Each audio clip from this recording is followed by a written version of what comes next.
There's 3-piece pruning shears, and let me show you how they look like. So inside the package you're gonna be able to find, first of all, the gloves. Of course, you're gonna need them when working in a garden, when working in home, and these are made out of like very good quality. I think they will be hard to like destroy, so that's how they look like. And of course inside we are getting like 3 different shears, so that's how they all look like. Let me show you one by one. So that's how the first one looks like.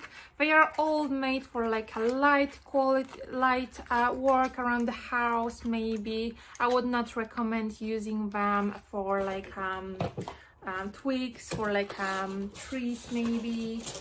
So they are meant maybe for like flowers, maybe like little bushes in your garden. That's how this one looks like. And yeah, they are made out of like very good quality. That is the stainless steel, so they are going to take a long time to like to pretty much to destroy. They're going to last you very, very long. So that's how all sets looks like. Let me just quickly show you up close.